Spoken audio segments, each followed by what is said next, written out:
Assalamualaikum warahmatullahi wabarakatuh. Sebelumnya izin Ibu dosen yang saya hormati serta teman-teman yang saya banggakan. Kami dari kelompok 3 yang beranggotakan saya sendiri Muhammad Ihsan, adapun Ismi Fitria, ada Hansa Rizkia, Muhammad Amar, Naufal Fabian, ada Makna Enrico serta Ruth Clara. Pada kesempatan kali ini, kelompok 3 akan memaparkan mengenai laporan penyajian keuangan. Pertama-tama, saya akan menjelaskan untuk profil UMKM itu sendiri. UMKM ini bernama Redija Fried Chicken, didirikan oleh Ibu Redija dan keluarganya pada tahun 2018. Berlokasi di Jalan Caringin, Margajaya, Ngamprah. Usaha ini dikenal karena menyajikan ayam goreng fried chicken dan ayam geprek yang berkualitas tinggi. Produk ayam geprek mereka dibuat menggunakan bahan baku pilihan seperti ayam segar, tepung terigu berkualitas, rempah-rempah khas, dan minyak goreng yang diolah secara higienis untuk menghasilkan tekstur ayam yang renyah di luar dan lembut di dalam, serta cita rasa yang gurih dan lezat. Redija Fried Chicken ini tidak hanya menonjolkan keunggulan dalam rasa dan kualitas produk, tetapi juga mendapatkan dukungan kuat dari komunitas lokal, terutama keluarga dan warga sekitar Ngamprah. Dengan harga yang terjangkau dan lokasi yang mudah diakses ataupun strategis, UMKM ini terus melayani pelanggan dengan baik melalui gerai di lokasi penjualan utama, serta menerima pesanan dalam jumlah besar untuk berbagai acara. Redija Fried Chicken berkomitmen untuk memberikan pelayanan yang terbaik dan menjadi pilihan utama masyarakat Ngamprah dalam menikmati ayam geprek yang berkualitas. Selanjutnya saya akan menjelaskan definisi BBB, BTK, dan BOP. Yang pertama ada BBB, biaya bahan baku. Menurut Supriyono, tahun 2000, biaya bahan baku adalah biaya yang dikeluarkan untuk mengelola bahan baku menjadi barang jadi. Terdiri dari biaya bahan baku, biaya tenaga kerja, dan biaya produksi. Yang kedua ada BTK, biaya tenaga kerja. Menurut Emi Iriani dan Monika Handayani tahun 2019, biaya tenaga kerja langsung adalah bagian dari upah secara khusus dan konsisten, dikeluarkan di dalam rangka pembuatan. Lalu yang ketiga ada BOP, biaya overhead pabrik. Menurut Mulyadi tahun 2019, biaya overhead pabrik adalah biaya selain bahan baku langsung dan tenaga kerja langsung yang membantu proses produksi. Selanjutnya ada metode analisis biaya. Yang pertama itu ada metode observasi. Salah satu teknik pengumpulan data dalam penelitian dengan cara mengamati secara langsung objek yang diteliti untuk mendapatkan informasi yang relevan dan juga akurat. Observasi ini bisa digunakan dalam penelitian kualitatif maupun kuantitatif, tergantung pada tujuan dan juga pendekatannya. Lalu yang kedua itu ada metode wawancara. Mewawancarai karyawan untuk mendapatkan informasi tentang proses kerja, sumber daya yang digunakan, dan juga kendala yang dihadapi. Lalu yang ketiga ada metode analisis dokumen, pengumpulan dan juga analisis data dengan cara mengkaji dokumen-dokumen yang relevan dan juga berkaitan dengan fokus penelitian. Yang terakhir ada metode studi waktu dan gerak, melakukan pengukuran waktu dan gerak pekerja untuk menentukan efisiensi dan juga produktivitas proses produksi. Saya akan menjelaskan tentang proses costing atau metode harga pokok proses.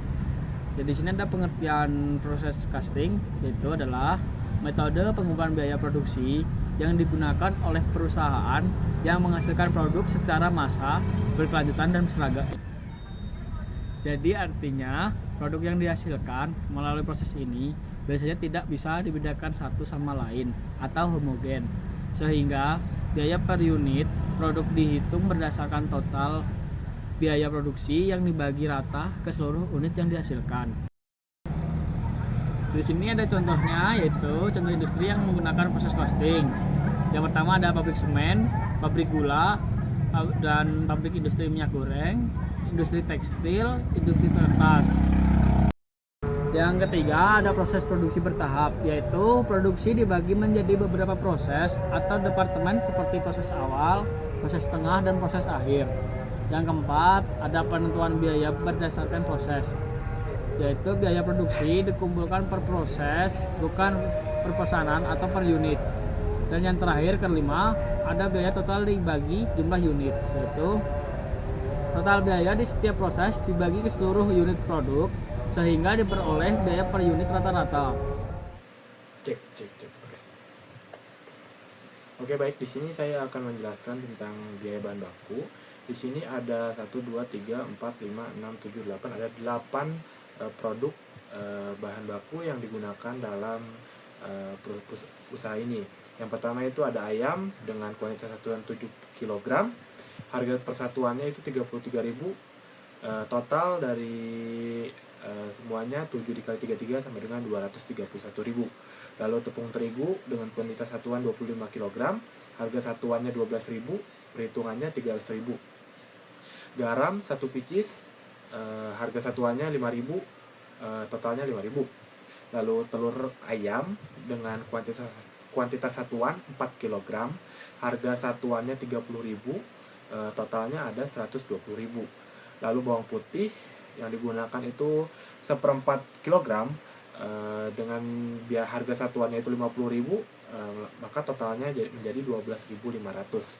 Lalu bawang merah 1/4 kg, dengan harga satuannya 40.000, dengan perhitungan 10.000.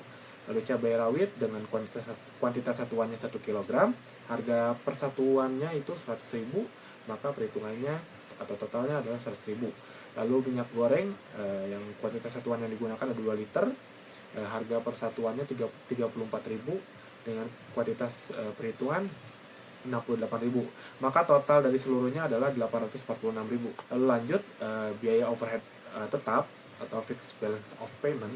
Di sini ada gerobak dan etalase dengan harga beli 2.500.000, dengan umur ekonomis 7 tahun, BOP per tahunnya maka 357.142, dengan perhitungan 29.761. Lalu tabung gas dengan harga beli 125.000, umur ekonomisnya berada di 5 tahun, dengan BOP per tahunnya 25.000, dengan perhitungan 2.083 rupiah. Lalu kompor dengan harga beli 400.000, umur ekonomis 5 tahun, BOP per tahun adalah 80.000. Nah, maka perhitungannya adalah 6.666. Lalu wajan dengan harga belinya 150.000, umur ekonomis 5 tahun, BOP per tahunnya 30.000, perhitungannya menjadi 2.500. Lalu baskom, ini baskom 4 piece, harga belinya 40.000, dengan umur ekonomis 3 tahun, BOP per tahunnya 13.333, perhitungannya adalah 1.111 rupiah. Lalu capitan besi dengan harga beli 15.000, umur ekonomi 1 tahun, BOP per tahunnya adalah 15.000, dengan perhitungan 1.250. Lalu ada cobek dan ulekan dengan harga beli 35.000, umur ekonomis 2 tahun, dan BOP per tahunnya adalah 17.500. Maka perhitungannya adalah 1.458. Maka total dari seluruhnya adalah 46.495. Lanjut, di sini ada biaya overhead variable. Biaya overhead variable adalah biaya overhead pabrik yang bervariasi dengan tingkat produksi atau aktivitas. Biaya ini meningkat atau menurun sesuai dengan volume produksi. Nah, di sini ada gas LPG dengan kuantitas 3 dengan satuan kilogram. Harga per kilogramnya adalah 25.000, dengan perhitungan 25.000. Lalu bahan yang kedua itu ada pepper lunch dengan kuantitas 100, satuannya adalah pieces. Harga per kilogramnya adalah 450 rupiah, dengan perhitungan 45.000. Lalu ada box plastik dengan kuantitas 2, satuannya adalah pack. Harga per kilogramnya adalah 10.000, kuantitas atau perhitungannya adalah 20.000. Maka didapat total dari seluruhnya adalah 90.000. Setelah tadi dijelaskan oleh Naufal tentang biaya bahan baku dan biaya overhead, kali ini saya akan menjelaskan biaya tenaga kerja. Biaya tenaga kerja adalah biaya yang dikeluarkan oleh perusahaan atau organisasi untuk membayar upah, gaji, dan tunjangan yang berkaitan dengan karyawan. Biaya ini mencakup berbagai komponen dan memiliki peran penting dalam perhitungan total biaya operasional suatu entitas.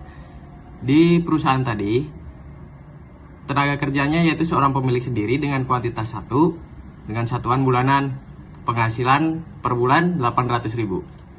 Selanjutnya untuk perhitungan HPP.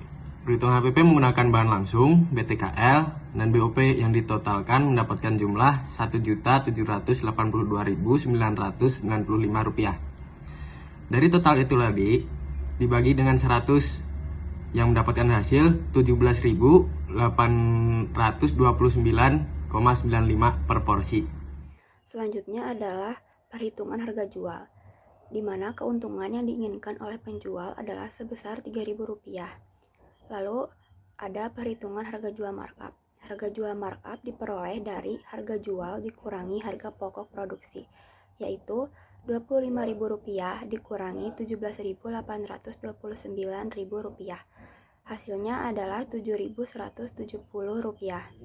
Lalu kita menghitung persentase markup, di mana persentase markup ini diperoleh dari perhitungan harga jual markup dibagi harga pokok produksi dikali 100%, yaitu Rp7.170.000 per Rp17.829.000 dikali 100% didapatlah 40,22%. Selanjutnya adalah perhitungan laba bersih. Yang pertama-tama kita menghitung harga jualnya terlebih dahulu, di mana harga jual ini diperoleh dari biaya per unit dikali 1 ditambah persentase markup. Biaya per unitnya adalah Rp17.829.000 dikali 1 ditambah 40,22%, hasilnya Rp25.000.